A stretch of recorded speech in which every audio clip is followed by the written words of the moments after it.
The Watcher. It always starts the same. Monday, rain, bin day. There's a rhythm to it. The kind of rhythm you don't hear unless you've stopped moving long enough to notice it. And I've stopped moving. A lot. The street looks the same as it did last week, and the week before that. The hedges haven't grown. The cracks in the pavement haven't shifted. The porch light opposite mine still flickers every 17 seconds. I counted once. I've started counting things more often. People walking past. How many times I open and close the fridge without taking anything. How often the man 2 doors down adjusts his blinds 3 times every evening, always after the news. There's a neighbour who watches everything, not me. Another one, a tall man, balding, slippers, even outside. He stands on his porch, hand resting on the wooden railing like he's posing for something. He pretends to drink tea from a mug, but I've never seen steam, never seen a refill. I thought it was weird at first. Then I thought maybe I was the weird one for noticing. Now, I know it's neither. It's something else entirely. A few weeks back, I bumped into Claire, number 9. She offered a polite smile, the kind that says, "I'm asking if you're okay because I'm supposed to, not because I want to know." She tilted her head like people do when they're being gentle with the broken. "You holding up all right?" Yeah, just quiet days." "Well, if you ever need anything, tea, chat, casserole, anything." I told her I'd let her know. I won't. She walked away quickly, glancing back only once. That was the last real conversation I had on this street. The porch light flickered again, except this time, it didn't stop. 17 seconds passed, then another 17, still flickering. Then I realized it wasn't flickering, it was pulsing, a slow, deliberate dimming and brightening, like it was breathing. I leaned closer to the window, drawn to it like a moth. And that's when I saw him. Not the bald man from earlier, no, someone else. Standing dead still beneath the porch light, face hidden in the shadows, just the faint outline of a hooded coat. And the sound, not thunder, not footsteps, dripping. The next morning, things were off. The hedges had been cut, but too neatly. The bin outside number 14 was missing, though bin day wasn't until next week. Claire didn't wave. I waved anyway. She looked through me. There was a dog barking down the street, loud, constant, until it wasn't. A man walked past with a pram, but the pram was empty. I stared. He nodded, but he didn't stop walking. I tried to get back to normal, walked to the corner shop, bought milk, didn't need milk, talked to the shop owner about the weather, a forced ritual of normalcy. When I came back, the bald man was still there. Same mug, same pose, different slippers. Red ones. I blinked. Blue before. I was sure. I knew it. That's when I started writing everything down. Times, people, slipper colors. I have pages now, stacks. My world has shrunk to the size of a cul-de-sac, and every detail matters. He never came out during the day. House was always dark, curtains drawn, but at night, that porch light still pulsing the heart. And the figure beneath it, not every night, just enough to make me unsure if it was real. One night, I cracked. I walked across the street, barefoot, rain soaking my sleeves. I stood under the light, empty, no one there. But as I turned to leave, the porch behind me creaked. I spun, still empty, but the door was ajar, only slightly, but it hadn't been before. I ran. I didn't sleep. I remember when Sarah and I moved in, boxes everywhere, laughter echoing off bare walls. She painted the hallway yellow, even though we agreed on green. I didn't mind. We danced to records we couldn't agree on. She said this street felt safe. Now the yellow paint feels jaundiced, sickly. Sometimes I hear her voice, not in dreams, in this house, when it's quietest. I speak to her. I don't know if it's madness or memory. Last night, everything stopped. The flickering, the bald man, the barking dog, stillness. Until a knock, 3 sharp taps. I froze, looked through the peephole. No one there, just a parcel, no name, plain brown box. Inside, a mug, the same kind the bald man uses, still warm. And a note. You're not the only one watching. He didn't sleep. Not really. The parcel sat on the table, still warm, still whispering questions. He kept glancing at it like it might move. Just before dawn, he opened the curtains, just to prove the world still worked. That's when he saw it. Across the street, number 9. A small brown parcel, sitting on the step, identical to the one he'd received. Plain paper, no label, no reason. The bald man didn't open it straight away. He stepped over it, like it wasn't there. But the moment he closed the door, the man wrote it down. He kept a log, not just dates and times, but descriptions, details, what the parcel looked like, the temperature of the mug inside, the note, the handwriting. He even noted the time it had been delivered, though he'd never once seen it happen. When his wife got home from work, he mentioned it casually, just said, the guy across the street got one too. She didn't look up, just scrolled her phone and said, it's probably a marketing thing. He nodded, but inside, he knew. This wasn't marketing. Marketing doesn't heat mugs and leave handwritten notes. Marketing doesn't watch, and the note had said exactly that. You're not the only one watching. That night, it rained, and something about the rain made the house feel thinner. The kind of thin where sound travels wrong. The kind of thin where silence feels like it's listening. He stayed by the window, just watching. Number 9 didn't move. No light turned on. No one came for the parcel, just the sound of water against brick. And then, at 11:03 p.m., the porch light at number 9 flickered. Once, twice, and then nothing. He wrote that down too. He couldn't stop looking, not just at number 9, but at the space around it, the pavement, the windows, the light. Everything felt slightly off, like a memory replayed one too many times, just a touch too smooth. The porch light didn't flicker again that night, but it didn't have to. He was already watching. The logbook grew thicker, not just entries now, sketches too, of the bald man's movements, of the layout of number 9's porch, of the mailbox slot, of the pattern in the frosted glass on the side door, which he now noticed never reflected anything properly, not even light. He knew this wasn't healthy. He even told himself that once, said it out loud. This is obsession. But the moment he said it, a small part of him whispered, so is survival. The next parcel came 3 days later, not to him, not to number 9, but to number 6, a few doors down. He didn't know the people who lived there. A couple, rarely seen, big curtains, no dog, the sort of house that could be empty, and you'd never know. But at 2:17 p.m., a man in a blue hoodie walked up, placed the parcel, rang the bell, and walked away.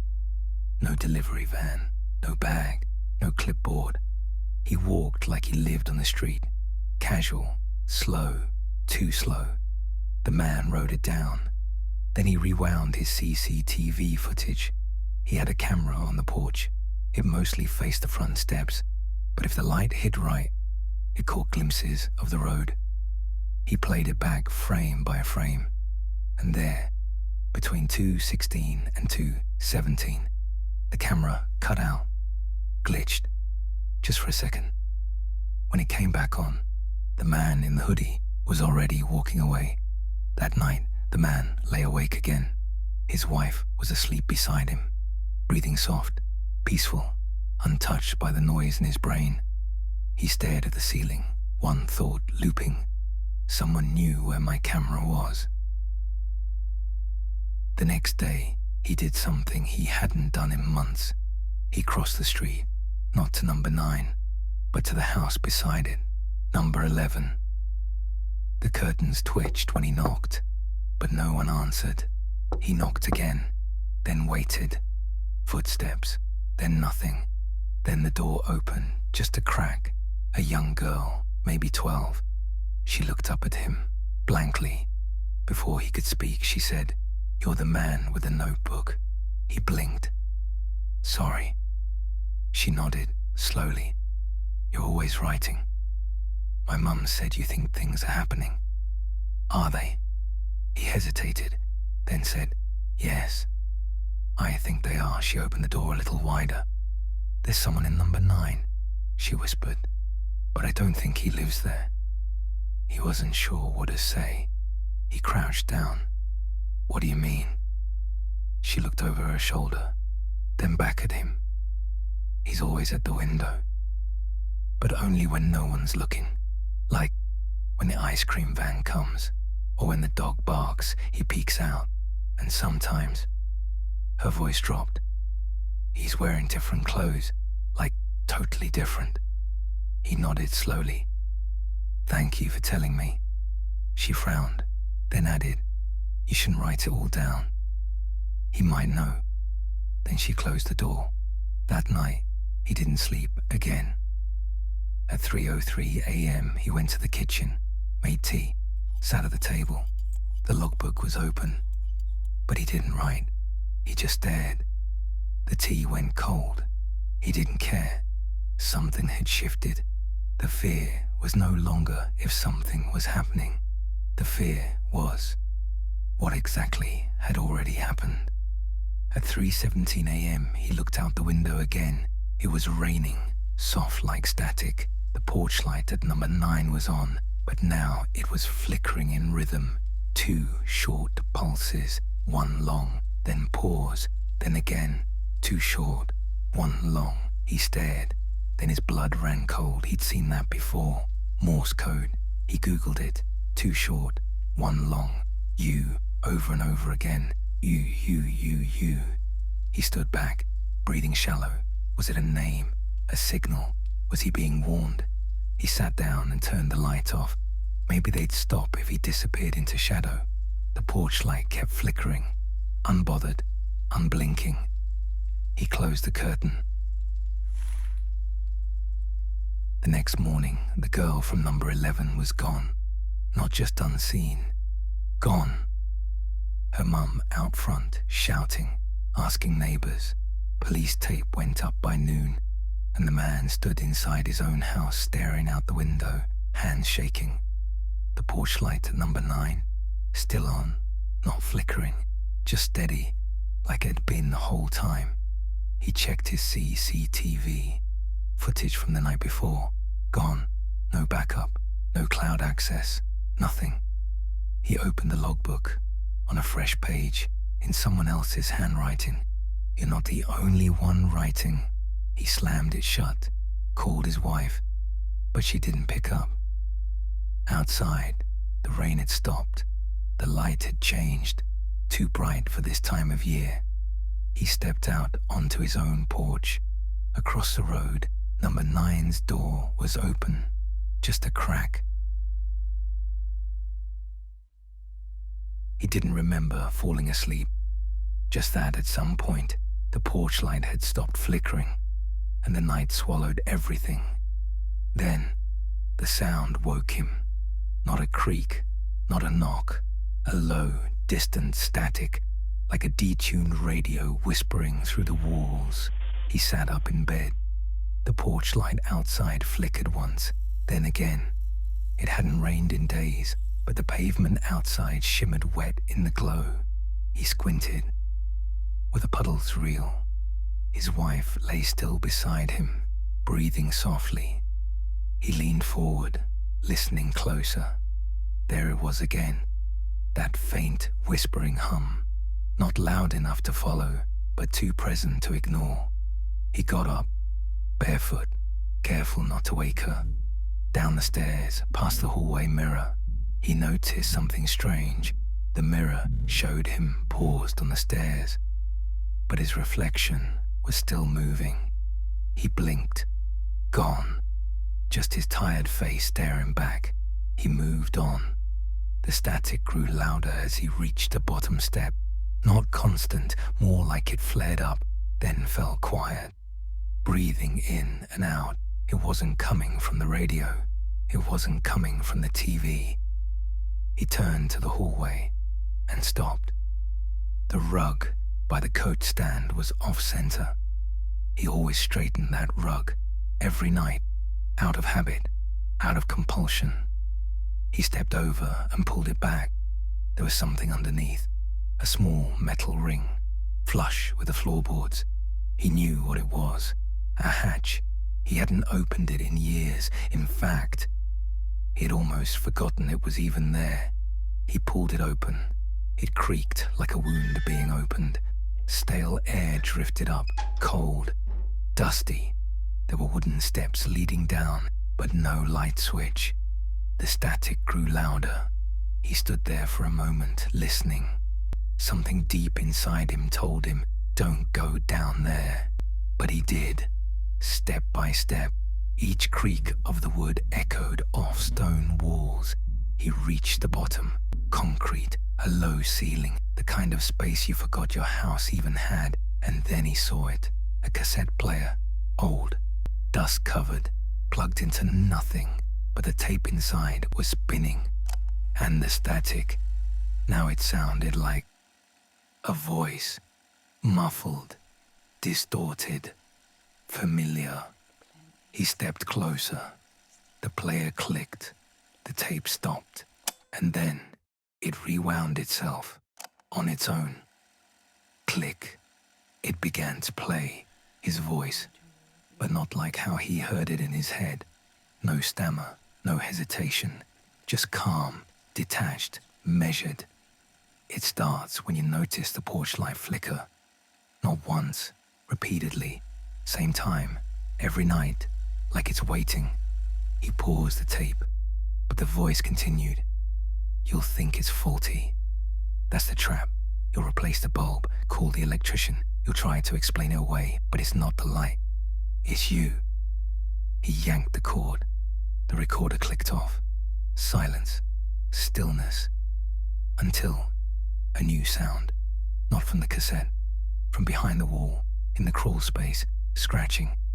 He stared at the wall like it might breathe. Then you stopped listening. The voice. Again. Not from the recorder. From somewhere deeper in the house. Not muffled, not distant, clear, like someone was inside. The room shifted. Not physically, mentally. He could feel himself being rewritten. Flashback. Same living room, same armchair. But this time, he wasn't alone. She was there. Sarah. Laughing at something he couldn't hear. Her hair in a towel. The mug in her hand. She looked right at him. But not like she saw him. Like she saw through him. Then it changed again. Same room.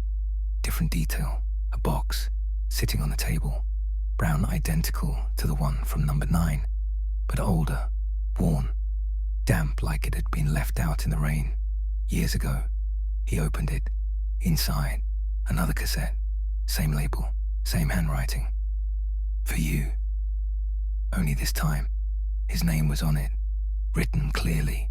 In Sarah's handwriting. But it was dated 3 years ago. He blinked. Back in the present. Living room empty. But the box was still there. Still wet. Still waiting. He picked it up, turned it over. Something was scratched into the bottom with what looked like a key. You left the basement open. He froze. He didn't have a basement, did he? He stood still, holding the box. The words on the bottom echoed louder than any sound in the house. You left the basement open. That sentence, it scratched at something, a memory, maybe, or a suggestion. He turned slowly and saw it. A door at the far end of the hallway, past the kitchen, past the coat rack. It hadn't been there yesterday. He walked toward it. Each step felt like a decision he couldn't undo. The closer he got, the more wrong the air felt. Cooler, wetter, like the house itself was breathing upward from below. He reached for the handle, cold. The door creaked open, and stairs descended into darkness. Stone walls, exposed wires. A bare bulb flickered at the bottom. A basement. As he stepped down, the air grew heavy. Every creak of the wood underfoot echoed like footsteps behind him. Halfway down, a sound. The cassette. Still playing, but he'd unplugged it. No, this wasn't the cassette. It was the voice again, coming from the basement itself. You're catching up now. He reached the bottom. There was no furniture, no clutter, just a single folding chair and a mirror, not mounted, just leaning against the far wall. He approached it. The reflection didn't match. It showed himself. Same clothes, same posture. But the eyes were different, wide, exhausted, like they'd watched the whole story already. And in the reflection, behind him, another door. He turned around in the real room, nothing there. Back to the mirror, still there. Some doors only open when you're willing to remember. He looked down, another parcel, identical in shape. But this one was burned slightly, edges curled.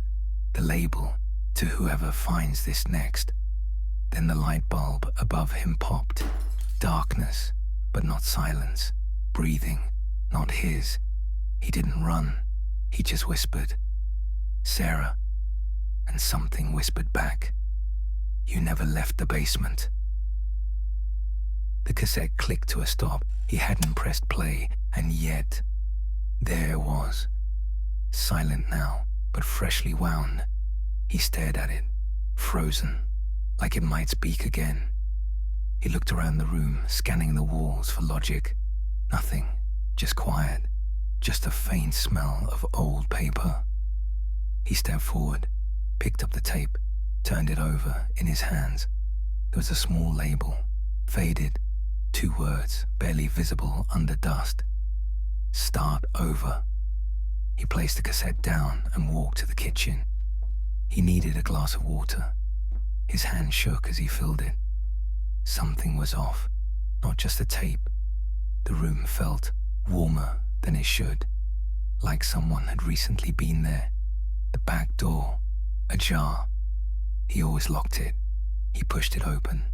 Nothing but the yard, wet, glistening from the rain. A trail of small footprints on the tiles, too small to be his. He closed the door and turned. The mug, the same one from earlier, sitting neatly on the counter, clean, dry, placed there deliberately. Except it hadn't been there before. And then he saw it. A note tucked underneath, torn from a journal.